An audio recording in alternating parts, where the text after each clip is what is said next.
peguei e já guardei. Já.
Gente, então vamos começar? O grupo 1, eles vão chegando aí, porque eu já pedi para descer, deve estar chegando. Senão a gente atrasa muito, não dá tempo de discutir. O grupo 1, gente, estudou o livro Mediunidade, de Herculano Pires, no capítulo 6, o título é O Mediunismo. Quem que é o grupo 1?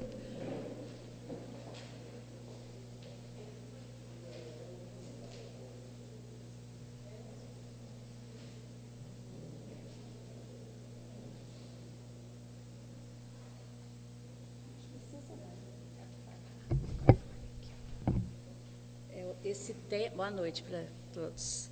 Esse tema é um tema bem complexo e o tempo foi bastante curto, porque surgiram várias polêmicas sobre o assunto e a gente vai tentar falar alguma coisa aqui para vocês. Então, uso o termo mediunismo e mediunidade. Então, o termo mediunismo, ele é usado desde tempos bem primitivos, nas crenças, religiões primárias. E eles desenvolviam de acordo com a sua necessidade, ligado muito à mágica, tá? A realização de alguma necessidade, alguma cura, mas não tinha desenvolvimento cultural e nem intelectual. Então, era muito espontâneo, era uma coisa natural e espontânea, a maioria deles ligada à religiosidade que eles tinham de maneira bem primária. Um dos exemplos muito do medianismo são as religiões africanas. Na África, existem vários grupos tribais e cada um tem uma maneira de se expressar dentro dessa naturalidade, resolvendo problemas de cura, problemas que eles às vezes necessitam, mas é de uma maneira bem primária, sem estudo, sem pesquisa, sem nada. E essa religião africana, ela veio para o continente americano no período da exploração, e nesse período que nós somos explorados, nós tivemos uma mistura do grupo africano com o grupo indiano, dos índios que haviam aqui, e essa mistura ela foi se tornando maior. Houve um desenvolvimento maior desse mediunismo, porque os índios também já cultivavam diferentes tipos de crenças naturais, principalmente relativos às suas curas. E depois que vieram para cá, então se misturou mais ainda no mundo, né, ao islamismo, principalmente, depois ao catolicismo, e aí a gente vai ver que houve uma institucionalização religiosa.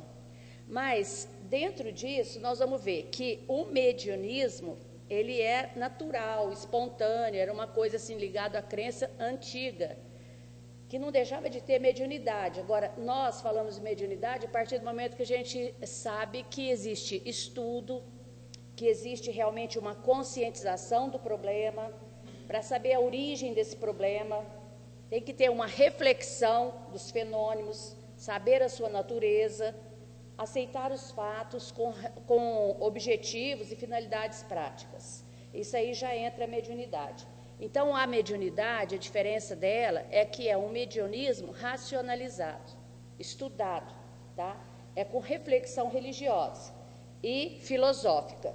E a partir daí a gente está vendo que estão surgindo muitas pesquisas científicas explicando esses fenômenos, as suas naturezas, as suas leis e etc. Eles falam, dividem o mediunismo em alguns nomes. Por exemplo, a Umbanda. A Umbanda é considerada uma prática mais elevada, voltada para o bem. São práticas de terreiro, de origem africana mesmo, mas não quer dizer também que lá nesse terreiro, apesar de ser mais voltado para o bem, não tenha infiltração de práticas maléficas também. Porque o processo mediúnico existe bastante nesse terreiro de Umbanda. A Quimbanda já é uma prática maléfica, envolvendo sacrifícios, sangues de animais, queimas de pólvora. São ritos mais selvagens, praticados contra algum desafeto, algum rival, alguma coisa que está se fazendo para prejudicar uma pessoa. Pois tem a Aruanda, ela tanto se pratica para o bem como para o mal, os dois. Então, ela pode ser realizada conforme a necessidade e o interesse da pessoa. O candomblé, ele é praticado através de danças e rituais africanos, e o candomblé, apesar da gente considerar que seja nativo da África, ele tem também uma mistura de danças indígenas. A macumba, todo mundo já ouviu falar, né, que às vezes existe aí terreiros onde que encontra galinhas, alimentos que são dados para despachos. É uma prática também muito antiga. Só que, na realidade, o que significa macumba? É um instrumento de sopro, e ele é feito de bambu, e o objetivo deles, desse povo primitivo, era justamente chamar os espíritos do mato. Ou então, esses espíritos, eles vinham para poder atacar as pessoas, que eles tinham algum objetivo relacionado para fazer alguma coisa negativa, tá? Então, tudo isso a gente pode observar que essas práticas mediúnicas, elas são bem o contrário do que o Espiritismo prega, porque o Espiritismo sabe que nós não precisamos de ritual. O nosso objetivo? Primeiro, é o estudo, é o conhecimento, é a filosofia. E relacionar isso aí através da simplicidade, da prece, da meditação, do passe, tá? É praticar a caridade, a fraternidade, desenvolver realmente estudos que possam dar maior desenvolvimento para abranger uma sociedade. A gente não tem que pensar num grupo pequeno.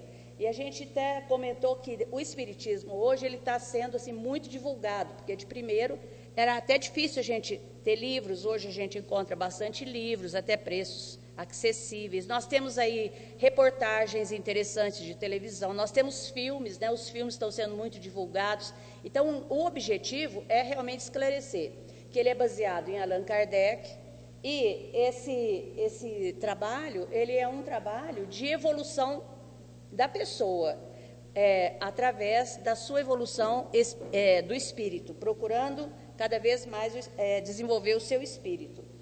E nós sabemos que muita gente utiliza a mediunidade de uma maneira assim errada, até dentro da própria sociedade, através de não ter muito estudo, eles utilizam de má fé. Eles citam aqui exemplos de pessoas, médicos, sociólogos, antropólogos, que eles utilizam o nome do Espiritismo para poder justificar várias coisas que foram realizadas por eles, mas que na realidade não está dentro desse espiritismo que nós conhecemos, tá? Tem que ser dentro dos trabalhos básicos mesmo, dos livros baseados de Allan Kardec. Então, qual o objetivo disso tudo?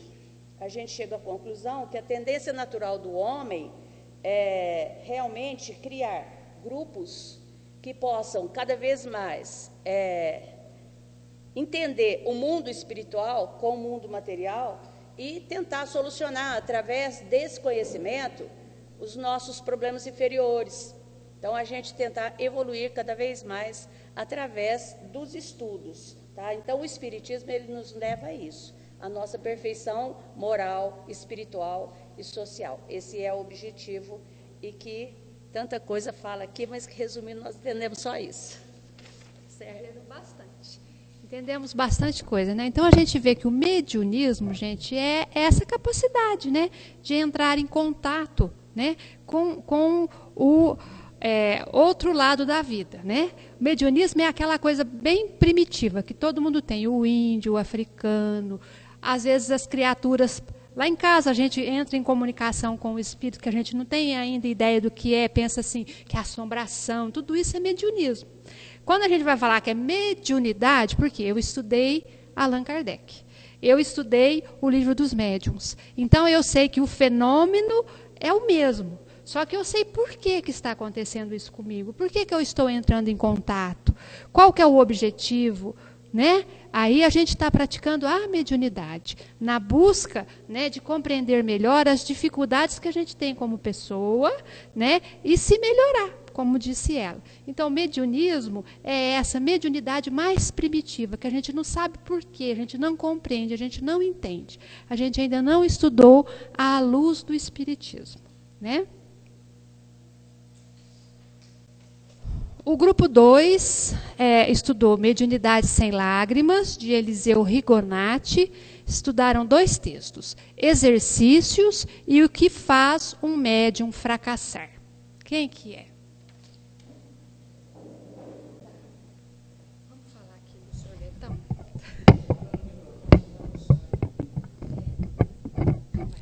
Gente, eu nunca falei, então assim... Hoje você vai falar. Qualquer coisa.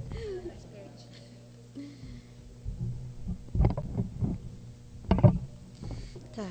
Aqui, mediunidade sem lágrimas, exercício, nada mais é do que a gente já está fazendo aqui, que é o COEM, né? Então, assim, logo que a gente escolhe um centro para sermos admitidos a essas sessões, então, a gente principia a desenvolver a nossa mediunidade, né? Então, assim, à primeira vista, ninguém pode dizer que mediunidade possuímos, né? Então, somente com a experimentação é que a gente vai saber se ela é escrevente, se ela é falante, se ela é auditiva, né?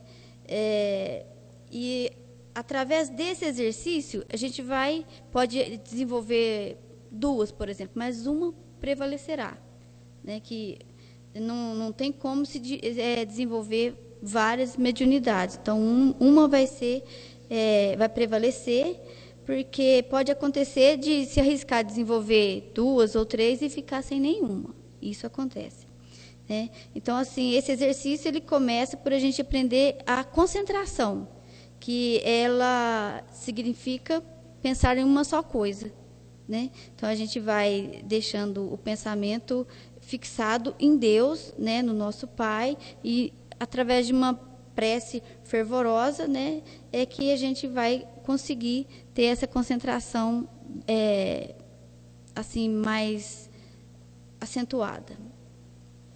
Então, nesse caso, a gente vai desenvolver a mediunidade falante, né, que ela é feita também, todas são pela concentração, né? Então, a mediunidade falante, me perdi aqui.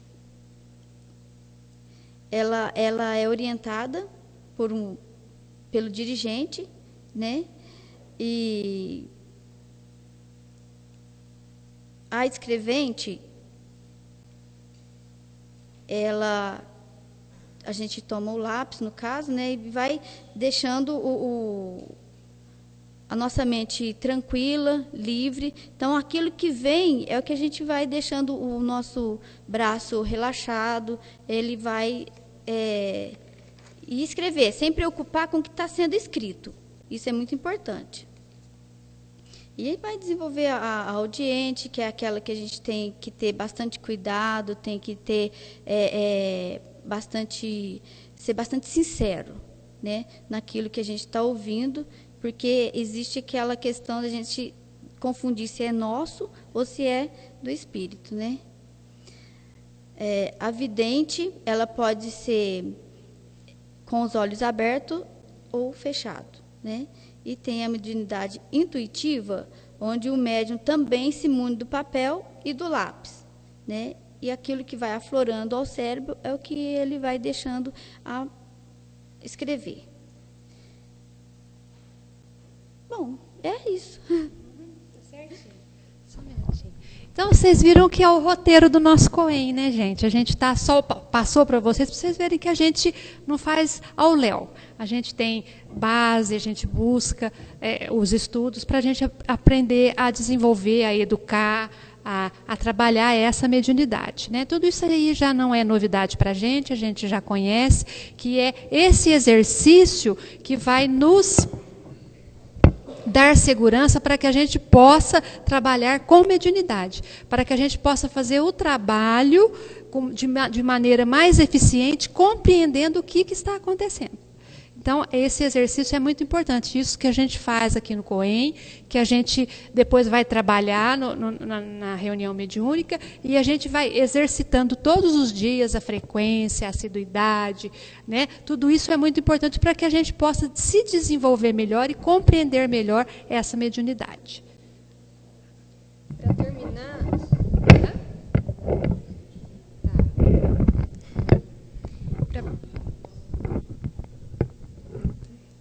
Para terminar, eu vou ler 2 partes do texto que resumem bem o que faz um médium fracassar. De O Livro dos Médiuns, de Allan Kardec, retiramos as 10 seguintes causas que levam o médium ao fracasso.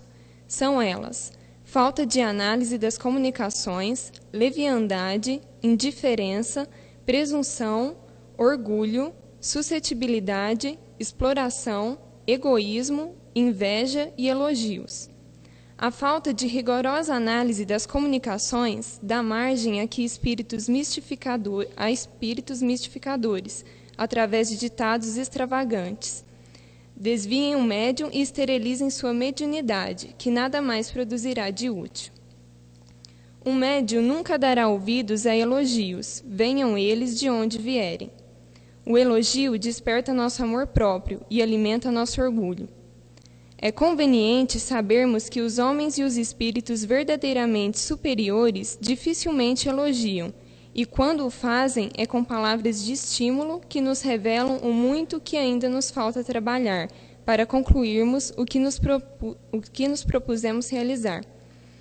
Como vemos, as causas do fracasso residem dentro do próprio médium, por isso é necessária a máxima vigilância para não deixarmos que elas produzam seus maléficos efeitos. Então, aqui falou que é o amor próprio que acaba desvirtuando o médium do trabalho dele. Então, a gente tem sempre que vigiar muito e nunca dar ouvido a elogios, né? Nunca dar ouvido a elogios e vigiar sempre o tipo de comunicação que a gente está recebendo. Então, gente, a gente percebe que existem alguns pontos importantes, né? Porque o médium, às vezes, ele pode fracassar, pode falhar na sua comunicação, no seu trabalho. Então, por isso que ele tem que estar essa vigilância, né? Quando a gente fala essa vigilância, é na busca do estudo, né? Na busca da humildade, na busca de se empenhar no trabalho mesmo, não trabalhar com indiferença. Porque nós estávamos falando, eu estava no grupo 5, eu estava falando assim, que quando a gente pega uma regularidade, quando a gente começa a participar de reunião mediúnica cotidianamente, a reunião mediúnica ela fica muito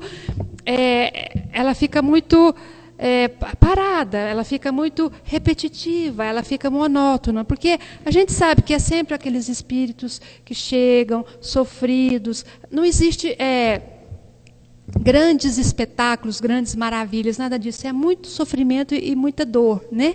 Então, é muito complicado a gente participar da reunião. Ela fica... Então, se a gente não tiver esse interesse de ajudar, se a gente não tiver esse desapego de vir aqui para realmente ajudar, a gente não consegue vir, a gente vem desinteressado. A gente vem por vir, senta lá, nem se prepara durante o dia, faz a oração mais ou menos e vem mais ou menos trabalhar e mais ou menos a gente vai embora, né? Então, ele fala que não, que a gente tem que ter essa disponibilidade de coração e de alma para poder exercer este trabalho de ajuda e de auxílio para a criatura. Porque senão ele pode realmente falhar, porque os espíritos aí se afastam dele. Ele não está querendo trabalhar muito. Então, para que a gente vai perder nossa energia, o nosso tempo para ajudar essa criatura a desenvolver um trabalho melhor? E, de repente, ele pode falhar, pode cair em obsessão.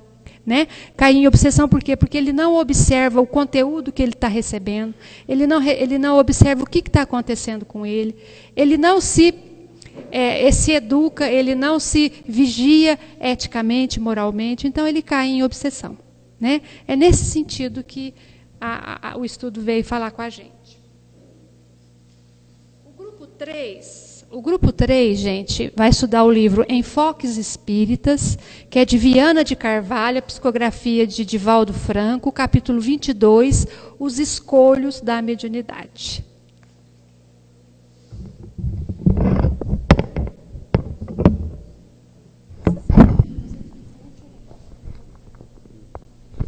Bom, então aproveitando essa parte que você falou, Silvia,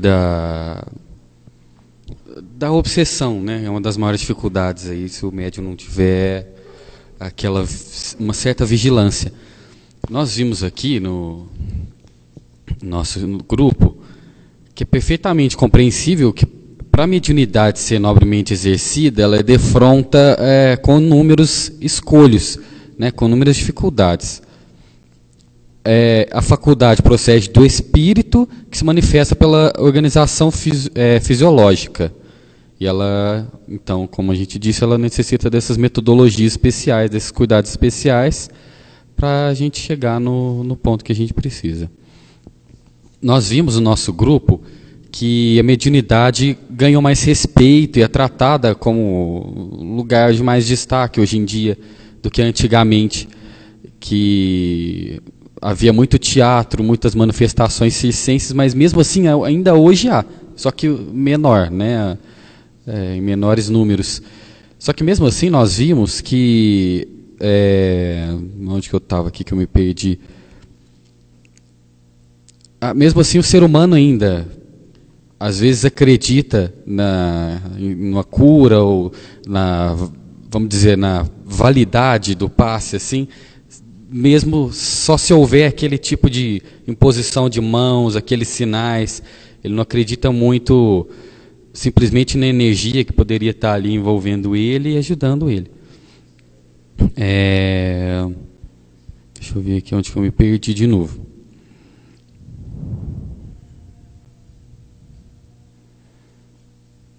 Bom, então é vital que o médium tenha vigilância contra os defeitos que afetam o caráter, perturbando a lucidez psíquica. E a mediunidade vem, primeiramente, como um sentido primário e vai se aprimorando de encarnação em encarnação. E o médium deve conscientizar-se das finalidades superiores do seu exercício e deve aplicar as forças para o bem e as forças mediúnicas no Ministério da Caridade. Isso é essencial para o aprendiz da vida. E dentre os escolhas que desafiam os médiuns, a obsessão é o maior, o mais grave. E o grande antídoto para esse adversário é a prática do bem sobre a luz da caridade, que a todos liberta do mal, né, que carregam na alma. Gente, então a gente percebe que existem algumas coisas que atrapalham o exercício mediúnico, né? Então ele fala assim que existem alguns fatores físicos, né? Os excessos à mesa, que a gente vem falando sempre. A pessoa se alimenta demais e vem para a reunião mediúnica, está de estômago pesado, dá sono, indigestão, né? E ela não consegue se concentrar. E os espíritos também nos relatam que, às vezes, a energia vital do médium é tão forte, tão difícil, tão saturada desse excesso à mesa, que é difícil fazer a comunicação. E assim em todos os excessos, né? Os vícios, cigarro, álcool, droga, excessos do sexo, desregramento moral, né? Pensamento negativo, pessimista, todos esses vícios morais, tudo isso são empecilhos para o bom desenvolvimento da faculdade mediúnica. Ele fala que tudo isso daí são escolhos da mediunidade. E o maior é a obsessão. Por quê? Quando a gente não estuda, quando a gente não se prepara, quando a gente não busca a elevação espiritual, a gente não busca o equilíbrio, a gente se sintoniza com espíritos inferiores, que vão passar a nos obsidiar, a se utilizar do nosso campo vibratório, da nossa energia mental, para alimentar os vícios deles. Se é um espírito glutão, né, que tem excesso, também gosta muito de comida, ele vai se associar àquela criatura que come exageradamente. Se é uma pessoa dada ao vício da bebida, vai estar no seu campo vibratório espíritos que gostam também da bebida alcoólica, da droga, né, do desvario do sexo. Aí ele entra em obsessão. Porque o que é obsessão? É aquela perturbação sistemática de um espírito sobre outra criatura. Então ele insiste em que a criatura continue no seu vício, na sua dificuldade, seja esse vício físico ou moral, né? Às vezes a pessoa não quer beber hoje. Não, eu não vou beber, mas ela não consegue, porque o espírito está ali. Não, vai. Não quer comer excessivamente, mas o espírito está ali, né? E ela quer também, se associam e vão fazer. Então isso é a obsessão, é o perigo maior. Então esses são os escolhos físicos e morais, né? Então, os físicos são mais fáceis, os morais são mais difíceis, né? A maledicência, a inveja, e vai por aí afora, que a gente conhece, né? Agora, o grupo 4 também estudou o Enfoques Espíritas, Viana de Carvalho, Divaldo Franco, capítulo 34, Espiritismo e Rituais.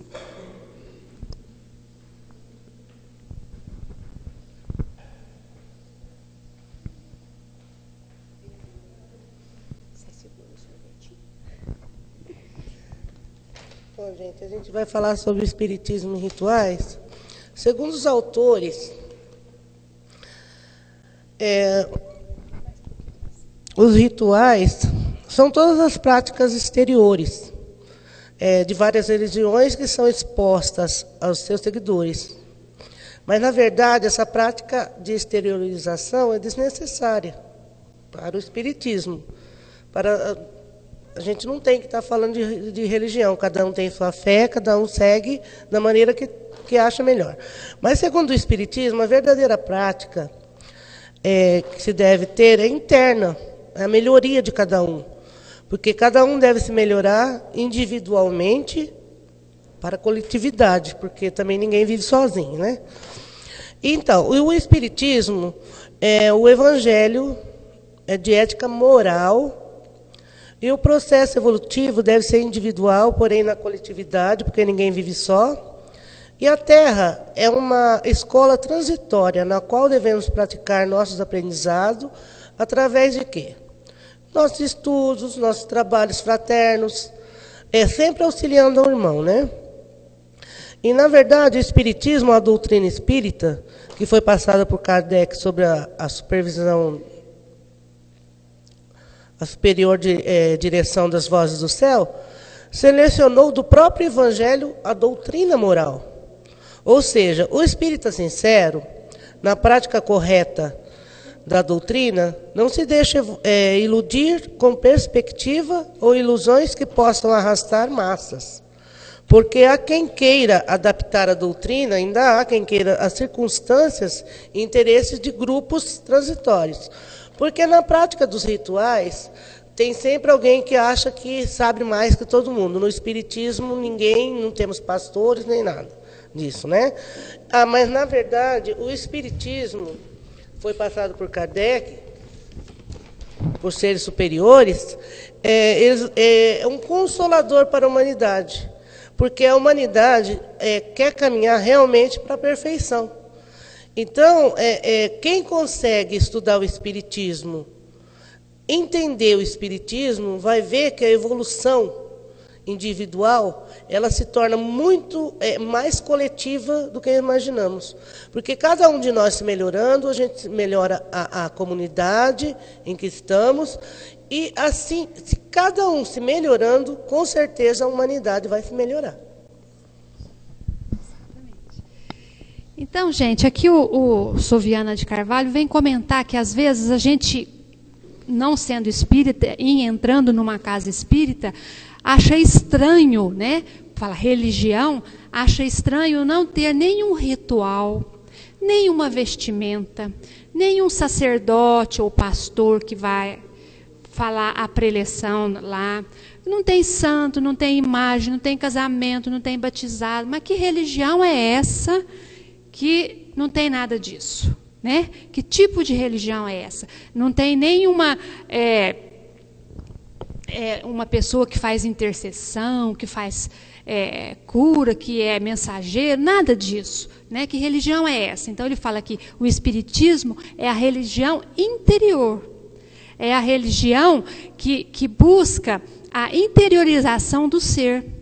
Ela busca compreender Deus, saber que Deus é o Criador, que existe o Espírito, que a vida é imortal, né? E todos esses postulados são espirituais e não materiais. Por isso a gente não tem necessidade desses rituais. Não é a bênção de um pastor, de uma pessoa, de uma criatura qualquer, num matrimônio, que vai fazer daquele matrimônio um matrimônio mais abençoado. Não é um batismo, um ato ritual de batismo, que vai fazer a criatura ganhar o céu, vamos dizer assim. Ou seja, ela alcançar a sua perfeição espiritual. A sua perfeição espiritual é alcançada por ela mesma, por esforços próprios. É isso que nos diz o Espiritismo. Então, por isso que nós não temos rituais. O Espiritismo não salva ninguém por si só. Ele mostra o caminho para que a criatura possa se corrigir e possa caminhar rumo à perfeição. Essa é a diferença. Por conta disso, não temos rituais. Certo?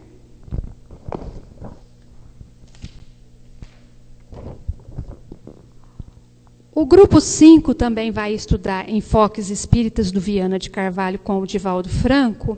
O capítulo 35, Esquisitices e Espiritismo.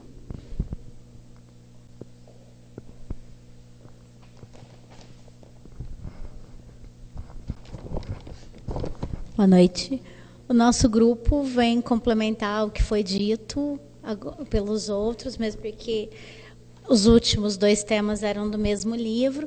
Então, ele vai falar sobre a importância do comprometimento, do estudo comprometido, sério, pautado nos livros que nos foram deixados por Kardec, e do quanto que o esclarecimento adequado ele é importante. E aí ele mostra a importância disso, apontando como contraponto o que ocorre quando a pessoa se deixa levar, quando a pessoa não se compromete a estudar de maneira séria. Então ele fala assim, que a falta de esclarecimento, ele causa uma série de erros, que faz com que muitas vezes a pessoa acabe se deixando levar por superstição e por dúvida. Então ele coloca que a ausência de um estudo sistemático e comprometido abre espaço para interpretações equivocadas, que levam muitas pessoas ao erro. Então, nisso aparecem comunicações atribuídas a santos, muitas vezes a Maria, a Jesus e outras excentricidades do gênero. e que essas excentricidades elas acabam atraindo os meios de mídia e com isso acabam transmitindo uma visão equivocada do que realmente vem a ser a doutrina espírita. Então aí ele fala sobre esses médiuns que aparecem com status de fantasia e que sem terem valores autênticos acabam conduzindo sempre a religião a uma deplorável vulgaridade. Outras vezes se entregam a feitiços, crendices, o que faz com que muitas vezes esses rituais acabem atraindo espíritos obsessores que vampirizam e transformam a situação em uma situação ainda pior. E ele conclui dizendo o seguinte, que a função moral do espiritismo é modificar o comportamento das criaturas, sem que para isso seja necessária a utilização de rituais, de crenças ou de informes fantásticos. Que a doutrina espírita é, sobretudo, uma doutrina comportamental que imprime nos adeptos integridade e dignificação, constituindo rota e veículo de progresso para o autoaprimoramento. Então, vocês perceberam, gente, a importância da gente estudar Kardec.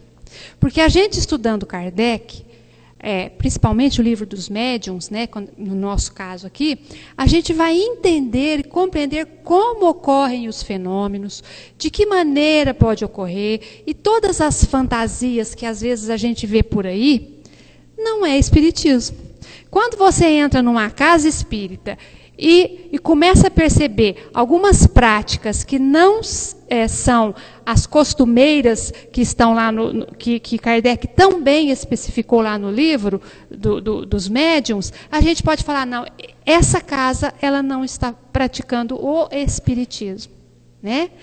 Porque ela é carregada de rituais. Rituais não combinam com o espiritismo. E quando a gente fala ritual, não é só ritual que a gente está acostumada de casamento, batismo, primeira comunhão, essas coisas, nada disso. Também na hora do passe, né? Aquele passe. Tem gente que gosta de tomar passe com a dona fulana, porque a dona fulana ela é mais forte e ela faz uns movimentos diferentes, ou ela faz uma oração diferente, é melhor. A gente sabe que não é nada disso. Que o passe é uma energia mental, é uma doação do coração, que todo mundo que está ali está disposto, mesmo aquele que está só de olhinho fechado, quietinho, está doando o mesmo tipo de amor do que aquele que faz toda aquela ginástica.